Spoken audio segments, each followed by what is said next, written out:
What's up, you guys? Welcome back to my channel. My name is Nicole and this is Nicole Recovers. Today I'm going to be sharing with you guys a story time from my past. I want to give you guys a quick trigger warning before we get into the story because this story is about SA. And it can be hella triggering if you're somebody who has gone through something similar. So I just want to let you guys know before we get into the story time. So I will also be talking about drugs and drug usage and all those different things that go along with addiction. So I understand if this one's just a little bit too heavy for you, and if you don't want to watch it, you can always come back to the next one. All right, so let's get into it. First and foremost, today I have 2,867 days sober. That's almost 8 years. And I'm really freaking proud of myself. I got sober in July of 2015 after losing custody of my son, and I haven't looked back since. Within my addiction, I went through many different hardships. I've been through a lot of hardships in my life just in general. A lot of them were self-inflicted because of my poor choices during active addiction. So I don't make excuses for my actions. I don't blame anybody else for my actions.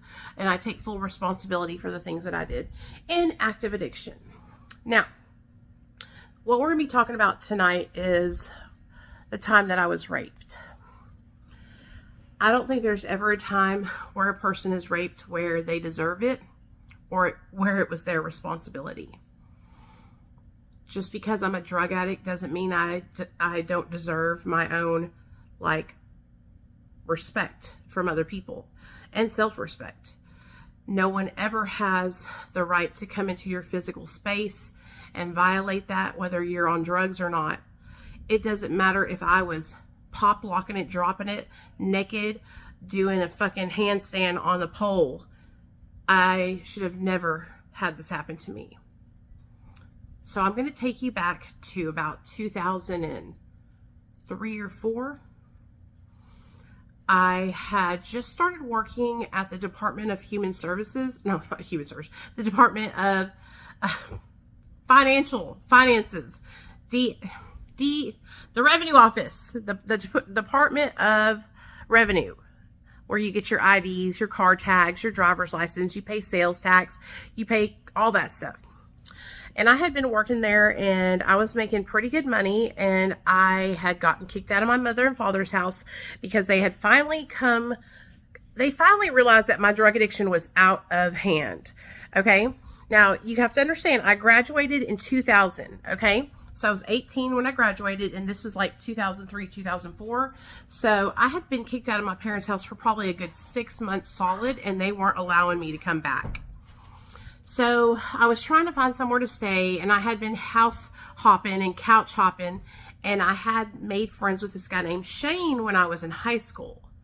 The way I met Shane was I was at a basketball game with my boyfriend Robert, and Shane was sitting behind us, and he was harassing my boyfriend. He was saying, she needs to drop the 0 and get with the hero. Like, he was hot on my trail. So anyway, needless to say, my boyfriend hated his guts. But me and Shane kind of became friends later on in life after me and my boyfriend broke up. He was addicted to cocaine. I was addicted to all drugs. And so I would go over to his house. And because I was spending all my money on drugs, I really didn't have a way to pay for me to live there. So Shane would basically take out my rent and trade. He would have me do the most degrading things. And I'm going to share them with you guys, but I just want you all to realize that I was in a pretty bad spot in my addiction where, like I said, I didn't have extra money to be paying nobody to live nowhere. And I needed to have a place where I could eat, I could have a shower, I could store my stuff and it would be safe, etc., etc. So Shane would basically use me as his slave. I would clean his whole house. And this was a huge, historic house in downtown Hot Springs. It had 2 stories. It was super old, all original wood flooring. It was like a really nice house. But he would basically make me clean the house from top to bottom. He would make me bathe him in the bath. And you guys are probably thinking, oh, there must have been some kind of sexual thing going on during these bath times. No. This man would make me call him the king, and he would make me get a loofah with Dove moisturizing soap on it, and he would make me scrub him like a baby. No joke.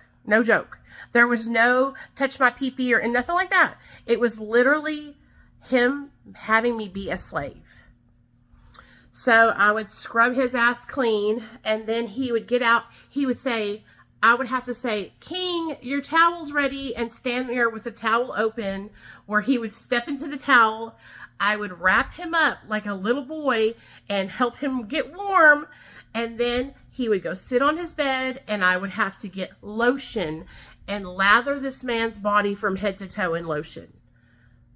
And like I said, there was no, like, he wasn't aroused by it, nothing like that. It was literally like he looked at me as his servant. It was so, honestly, I think back to that and I think, God, Nicole, you had no respect for yourself. Like, you were so desperate to get drugs that I would do anything.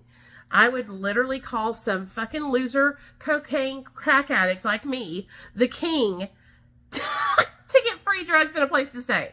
So I just want to put y'all in the mindset, okay?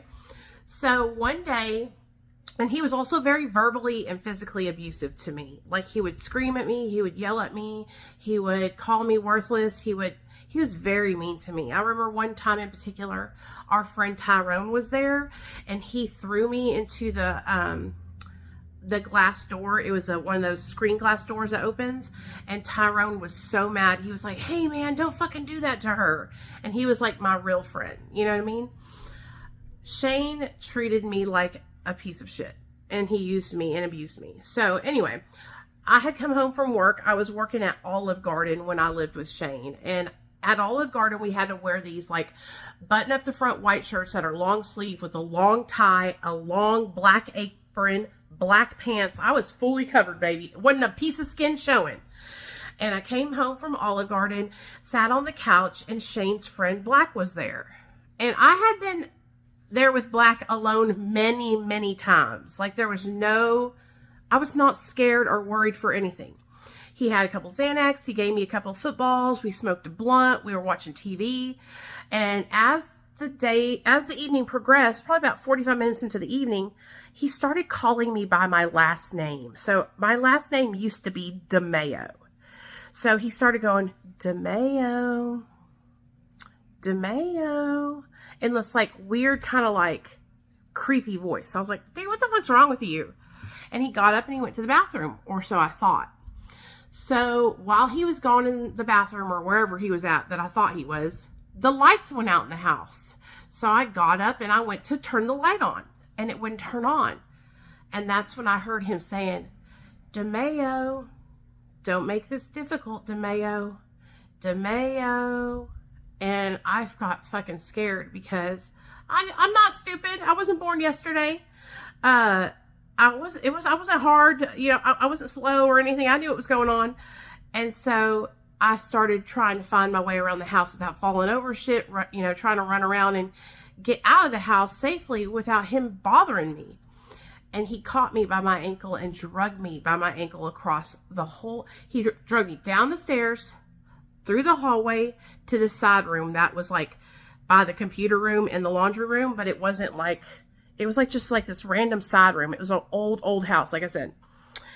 And that's when he told me, he threw me over the couch, on the arm of the couch, and he said, you can give it to me or I'm going to take it. And at that moment in time, I was thinking in my mind, why didn't he just ask me? Like, honestly, I was so bad in my active addiction, we could have probably worked out some kind of trade or something, but it was the scariest moment because he was like, I will beat the dog shit out of you. You know what I mean? And I was just, I thought this was somebody, I trusted this person. I slept in the living room on the couch sometimes, and he would be on the recliner, and I had never had any issues from this man ever, and it was so out of left field that the moment everything was over, I remember just grabbing my car keys and running as fast as I could to the front door and jumping in my car and riding out. And I never went back to Shane's house ever again. When I think back to this, I truly believe, because I was texting Shane, I was calling Shane, I believe he did it on purpose. I believe Shane said, hey, I'm going to be over at so-and-so's house. Nicole will be home at this time. Do whatever you want to do to her. She's, whatever. Because that's the kind of person this guy Shane was. Let me give you a little backstory on Shane. When me and Shane and my friend Matt were younger, I guess Matt had got cocaine from him or owed him cocaine on a debt. I'm not sure. Well, Matt was at the Phillips 66 station, and so was Shane. This dude, Shane, sliced my friend's throat from the back of his ear right here, right to here. And my friend Matt, the one who's in the hospital, who I told you guys, who struggles with alcoholism, he almost died when we were kids from having his neck sliced open and just almost bled completely out, right? That's the kind of person Shane was, right? And against my better judgment, I befriended him years and years and years after that. He went to prison, he got out, all that, right? And I should have never, ever became friends with him. And Matt told me that. He was like, you do not need to be around that dude, but I didn't listen, right? When you're on drugs, you don't listen. And I needed somewhere to stay, and I felt kind of desperate at the time, Well, years after that happened with Black, and years after I stopped talking to Shane, my little sister, Christine, my baby sister, was in college. And she calls me, you'll never guess who I'm smoking with. And I'm like, who?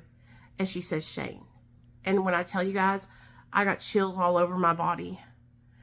And I was like, get away from him. Never go around him again. Because he liked my sister. This dude liked me, my sister, and my other sister since we were kids, And so when I knew that he was hanging out with my baby sister, I was like, fuck that noise. And so my sister got home. She's like, what's your problem? What's the deal?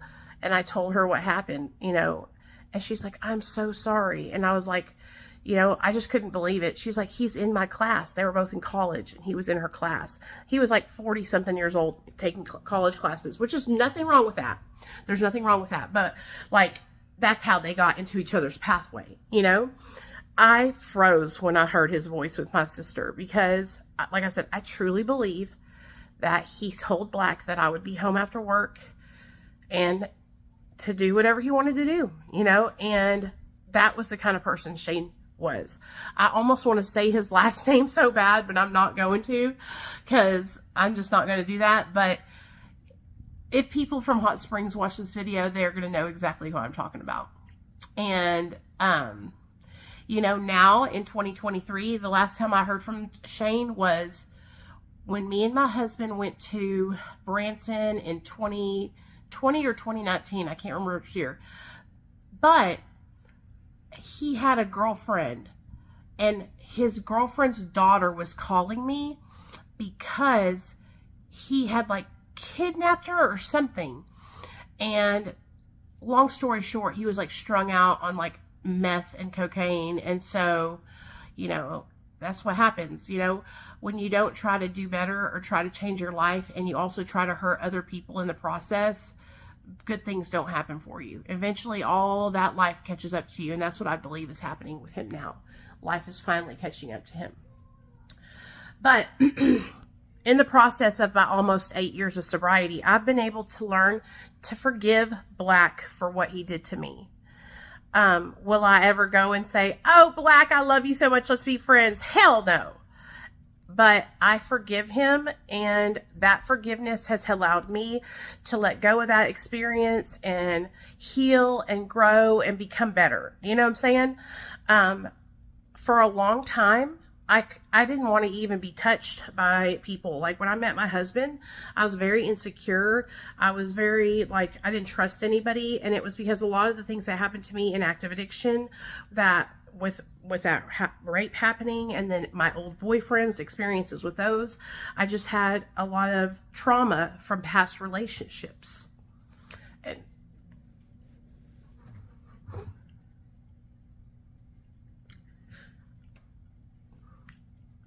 I always thought it was my fault that happened to me, because I would always tell myself, if I hadn't been using drugs, I would have never been in that situation, and it would have never happened to me. And I thought that for many, many years. Many years. And it wasn't until probably like 4 years of me being sober, and I was sharing the story with my people on Facebook, where I realized that it wasn't my fault. And no matter what, it wasn't my fault. It doesn't matter if I was, like I said, it doesn't matter if I was naked laying on that couch with my legs spread wide open. No man or woman should ever violate your space and take something from you that you're not offering them. And I definitely wasn't offering it to him. I was just sitting there chilling, y'all. And it was so crazy because it was almost like somebody that has like another personality, because he was so kind and quiet and chill and relaxed. And then it's like he switched to like another personality and like started calling me by my last name. But anyways, I wanted to share that story with you guys, and I wanted to share with you guys that I've been able to forgive, and I've been able to realize that it's not my fault. And that's such a huge thing for me. And what really helped me realize that it wasn't my fault was when my mom found out, because she was actually watching one of my videos and she heard me telling the story. And I sat and talked with her about it, and she was like, telling me that it doesn't matter if you are strung out on every drug known to man. No one should ever treat you disrespectfully, ever. And that was part of the stigma of addiction that I had always listened to, is that because I was a drug addict that I was worthless and I didn't deserve respect. And I carried that with me all through my drug addiction. So I hope by hearing my story, if you've gone through something similar, that you will realize that that's not your fault and that you deserve respect. And it doesn't matter if you guys are watching my channel and you're in recovery or if you're still getting high. Every single person deserves love and respect and bodily autonomy. Like, you are a human and you are worthy. And I hope that my stories help you learn something. And I hope that you don't repeat the same behaviors and get yourself into situations like I did. I hope that these are like cautionary tales for y'all. Okay. All right. Love y'all. See you later on the next one. Bye.